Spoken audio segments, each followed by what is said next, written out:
ఎలా ఉండాలో నాకు తెలియదు, ఏ విధంగా ఏం చేయాలో నాకు తెలీదు. చాలామంది ఇప్పుడున్న భక్తి విధానాల్లో ప్రార్థన ఎలా చేయాలో తెలియదు, వాక్యం ఎక్కడి నుంచి చదవాలో తెలియదు, ఆరాధనలో ఏం చేయాలో తెలియదు. కొత్తగా చర్చకు వచ్చిన వాళ్ళు పక్కన కూర్చున్నప్పుడు నెక్స్ట్ ఏం జరుగుద్ది, తర్వాత ఏం జరుగుద్ది అని అడుగుతూ ఉంటారు.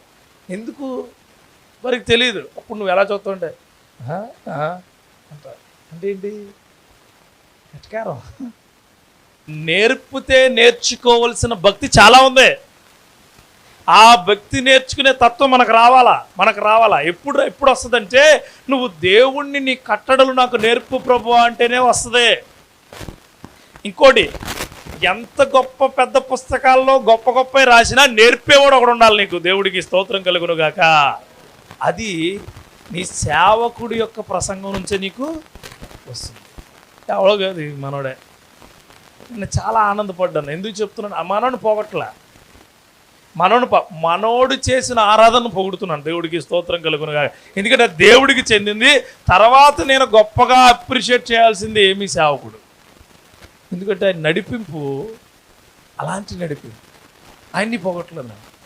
నడిపింపు గొప్పదని చెప్తున్నాను. హల్లెలూయా. ఎందుకంటే అన్నిటికంటే గొప్పోడు దేవుడే. అన్నిటికంటే గొప్పోడు.